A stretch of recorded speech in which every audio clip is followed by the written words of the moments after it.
Part 5 की शुरुआत वहीं से होती है जहाँ पिछला एपिसोड खत्म हुआ था। हाओशुआन मिंग और तियान का सारा सामान घर से बाहर फेंकवा देता है क्योंकि चेयरमैन का ऑर्डर था हाओमिंग से सारे कंपनी बेनिफिट्स छीनने का। इसका मतलब था कि वो कंपनी का कोई भी चीज यूज नहीं कर सकता था। तो सॉन्ग उन दोनों को अपने एक अपार्टमेंट ले जाता है जो काफी सालों से बंद पड़ा था। तो सॉन्ग उनसे माफी मांगता है कि उन दोनों को इस पुराने घर में रहना पड़ेगा। इस पे तियान तो उसे थैंक यू कहती है, बताती है कि ये जगह तो उन दोनों के रहने के लिए काफी है। तो हाओमिंग सॉन्ग को अब लौट जाने के लिए कहता है। इस पे सॉन्ग मजाक करते हुए कहता है कि इतनी जल्दी क्या है बॉस, मैं तो बस घर की साफ सफाई करके चला जाऊंगा, उसके बाद तो आप दोनों ही होंगे बस। इस पे हाओमिंग उसे कहता है कि मैं तुम्हें तुम्हारा खुद का बिजनेस संभालने जाने के लिए कह रहा हूँ, तुमने मेरे लिए बहुत कुछ सेक्रीफाइस किया, इसलिए जाओ और अब अपने काम पर ध्यान दो। इस पे सॉन्ग कहता है कि बॉस मैं आपकी रिस्पेक्ट करता हूँ और आपको काफी टाइम से फॉलो कर रहा हूँ, इसलिए चाहे कुछ भी हो मैं हमेशा आपके साथ रहूंगा। तभी तियान को आसपास स्पाइडर्स दिखाई देते हैं। तो सॉन्ग के साथ मिलकर तियान घर की साफ सफाई करने लग जाती है। इसके बाद तो घर एकदम चकाचक हो जाता है। तो सॉन्ग अब कुछ खाने का इंतजाम करने की बात करता है। इस पे हाओमिंग उसे बाहर से टेक आउट ऑर्डर करने के लिए कहता है, पर तियान इसके लिए मना करके कहती है कि आज खाना वो बनाएगी। तो सॉन्ग उन दोनों के बीच थर्ड व्हील ना बनते हुए वहाँ से निकल जाता है। फिर तियान और हाओमिंग बैठकर सब्जियां काटने बैठ जाते हैं, पर हाओमिंग को अच्छे से सब्जियां काटना नहीं आ रहा था। इस पे तियान तो उसका हाथ पकड़कर उसे सिखाने लग जाती है। तो हाओमिंग उसका हाथ पकड़ लेता है, उसे थैंक यू कहता है उसका साथ देकर उसके साथ रहने के लिए। पर हाओमिंग को तियान के लिए बुरा लग रहा था कि उसकी वजह से तियान को भी यहाँ रहना पड़ रहा है। इस पे तियान उसे कहती कि ऐसी कोई बात नहीं है और मेरे लिए गिल्टी मत फील करो। हाओमिंग कहता है अगर तुम्हें यहाँ रहने में दिक्कत हो रही है तो तुम अपने घर जा सकती हो। इस पे तियान उसे कहती कि मुझे बिल्कुल भी बुरा नहीं लग रहा है, मुझे इससे कोई दिक्कत है, हम दोनों इस घर पे रह पा रहे हैं यही कितनी बड़ी बात है। कितने ही लोग तो हमारे से भी बदतर जगह पर रहते हैं, तो उन लोगों के कंपैरिजन में हम लोग तो काफी लकी हैं, इसलिए चिंता मत करो, सब कुछ सही होने तक हम दोनों यहाँ एडजस्ट कर लेंगे। हम यहाँ एक छोटी सी लैंप चलाएंगे और साथ में बैठकर म्यूजिक सुनेंगे। तो यहाँ हाओमिंग भी इनडायरेक्टली अपना कन्फेशन उससे कर देता है, मैं बस हमेशा के लिए तुम्हारा साथ चाहता हूँ। तो अगले दिन में खाना वाना सब कुछ रेडी था। तियान गर्मा गर्म खाना बना कर लाती है, इससे उसका हाथ थोड़ा जल जाता है। तो हाओमिंग बड़े प्यार से उसके हाथों पर फूंक मारने लगता है, पर जो हाथ जला था उसमें नहीं, पर उसकी केयरिंग देख कर ही तियान तो प्यार से उसे देखते ही रह जाती है। थोड़ी देर बाद बताती है कि असल में मेरा दूसरा हाथ जला है। तो हाओमिंग बड़े प्यार से दूसरे हाथ पर भी फूंक मारने लग जाता है। दिन रात में दोनों कैंडल जलाकर बातें कर रहे थे क्योंकि इस अपार्टमेंट की लाइट्स खराब थी। तियान उससे पूछती कि अब वो आगे क्या करेगा। इस पे हाओमिंग कहता है कि अभी कुछ भी करने का सही टाइम नहीं है। तियान कहती है फिर तुम हाओशुआन के साथ कैसे डील करोगे। हाओमिंग कहता है उसकी जरूरत नहीं पड़ेगी, अपने भाई के साथ कंपटीशन करके बार बार एक दूसरे को नीचा दिखाना ये कोई अच्छी बात नहीं है, न ही इसमें कोई मजा है। मैं और हाओशुआन तो बस रेन ग्रुप के प्यादे हैं और हम दोनों को कंट्रोल करते हैं हमारे डैड। तियान पूछती है फिर तुम्हारा गोल क्या है। इस पे हाओमिंग कहता है कि मैं रेन ग्रुप को एक वर्ल्ड क्लास ज्वेलरी कंपनी के तौर पर देखना चाहता हूँ, पर शायद ये भी मेरा गोल नहीं है क्योंकि ये सारी बातें बचपन से ही डैड ने मेरे दिमाग में फिट कर दी थी। तो तियान उसे बताती है कि जब वो 5 साल की थी तब उसकी मॉम ने पहली बार उसे ज्वेलरी डिजाइन करना सिखाया था। इसके बाद से ही उसने प्रिंसेस सिसी के नाम से ज्वेलरी डिजाइन बनाना शुरू किया था। पहले तो उसे लगा था कि शायद तियान अपनी मॉम से इन्फ्लुएंस होकर ज्वेलरी डिजाइन करती है, पर धीरे धीरे उसे रियलाइज हुआ कि असल में तो वो ये करना चाहती थी कि डिजाइनिंग करना उसे बहुत पसंद है। तो ठीक इसी तरह वो हाओमिंग से कहती है कि तुम भी अपने गोल की तरफ ही जा रहे हो और अभी तक तुम्हें रियलाइज नहीं हुआ कि असल में तुम भी वही चाहते हो, रेन ग्रुप को वर्ल्ड क्लास ज्वेलरी कंपनी बनाना। तो इससे हाओमिंग अपना गोल रियलाइज कर लेता है और तियान को थैंक यू कहता है उसकी जिंदगी में आने के लिए। तो माहौल थोड़ा रोमांटिक सा हो गया था, इससे हाओमिंग तियान को किस करता है। तो अगले दिन हाओमिंग को फिर से धुंधला धुंधला दिखाई देने लगता है क्योंकि हाल ही में डॉक्टर ने उसके मेडिकल रिपोर्ट को देखकर कहा था कि उसकी कंडीशन तो ठीक हो रही है पर उसकी आंखों की रोशनी 100% वापस आएगी इसकी कोई गारंटी नहीं है। तो हाओमिंग इसी तरह किचन में ब्रेकफास्ट बनाने के लिए जाता है और तियान के जागने तक तो वो दोनों के लिए ब्रेकफास्ट भी रेडी कर लेता है। ये देखकर तियान तो शॉक्ड एंड सरप्राइज थी, तो एक्साइटेड होकर उससे पूछती है क्या तुम्हें दिखाई दे रहा है ना, तुमने ये सब कैसे बना लिया। तो हाओमिंग उसे नहीं बताता है कि उसे हल्का हल्का दिखाई देने लगा है। बहाना कर देता है कि उसने तो पहले ही ब्रेकफास्ट बनाना सीख लिया था। तो शिंग डिश को ट्राई करती है जो बहुत ही यमी थी, तो वो हाओमिंग को भी खिलाती है। तो हाओमिंग तो उसकी उंगली को ही काट लेता है और उसके साथ फ्लर्ट करने ही लगा था कि तभी सॉन्ग वहाँ पहुँच जाता है और उन दोनों को बिना डिस्टर्ब किए फिर से बाहर चला जाता है। फिर थोड़ी देर बाद नॉक करके अंदर आता है तो तियान उसके लिए पानी वानी लाने के लिए अंदर जाती है। सॉन्ग आकर हाओमिंग से कहता है कि बॉस मैंने सच में कुछ भी नहीं देखा। तो हाओमिंग कहता है मुझे पता है तुमने सब देखा,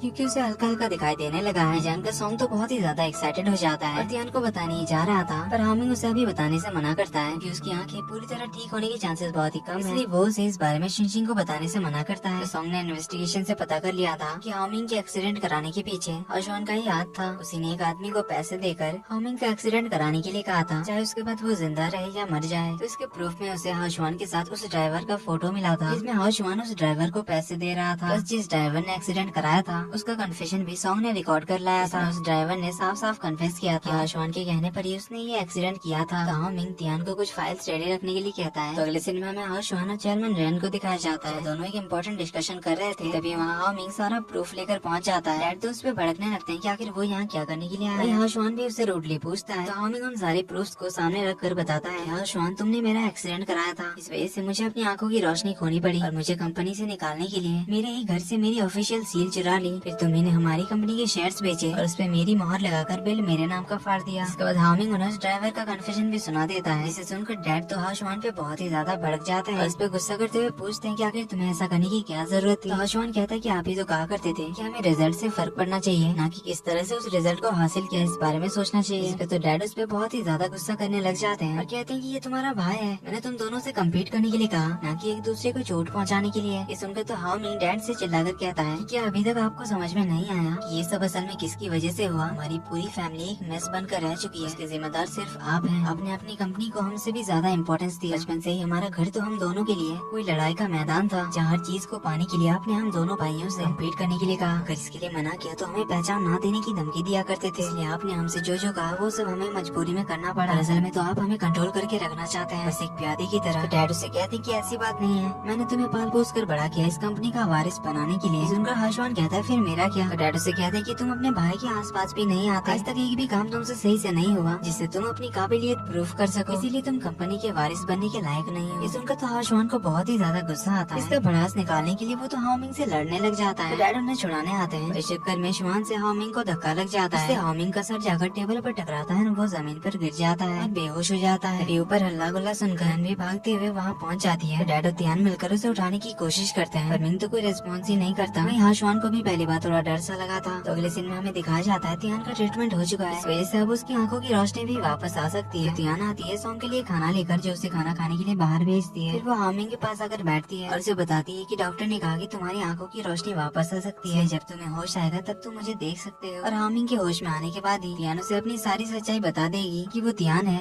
और किस हालत में उसे शिनशिन बनकर हामिंग से एंगेजमेंट करनी पड़ी। इधर शिनशिन को जब पता चलता है कि हामिंग की आंखों की रोशनी वापस आने वाली है, सुनकर तो वो शॉक्ड हो जाती है, क्योंकि अब तो हामिंग तियान को फुल सपोर्ट करेगा। इससे शिनशिन अब तियान से सब कुछ छीन नहीं पाएगी, क्योंकि न ही उसके पास उनके डैड है। इससे अब वो रुवान ग्रुप ऑफ कंपनीज के ओनर नहीं बन सकती और अब हामिंग की आंखें भी वापस आ गई है। इससे तो अब वो और ज्यादा स्ट्रॉन्ग हो जाएगा, फिर उसे रास्ते से हटाना और ज्यादा मुश्किल होगा। तो शिनशिन के दिमाग में एक आइडिया आता है। वो युंजी से कहती है कि हामिंग तो मेरे रास्ते का कांटा है ही नहीं, क्योंकि वो मेरा फियांसे जो है। यानी कि शिनशिन अब तियान से अपनी जगह वापस लेना चाहती है। उसके लिए तियान को रास्ते से हटाना पड़ेगा, ताकि हामिंग की आंखें खोलने पर सबसे पहले वो असली शिनशिन को ही देखे। इस प्लान से युंजी तो डर जाती है, तो वो शिनशिन को ऐसा करने से मना करने लगती है। शिनशिन तो ठान लेती कि जो कुछ भी उसका है वो उसे हासिल करके रहेगी, और इसके लिए तियान की कुर्बानी देनी पड़ेगी। अब देखना ये होगा कि शिनशिन आगे क्या करेगी। जो भी करेगी वो उस प्लान में कामयाब हो पाएगी या नहीं, देखेंगे हम अगले पार्ट में, जो कि सीरीज का लास्ट पार्ट होने वाला है। इसी के साथ पार्ट 5 का एंड यहीं पे होता है।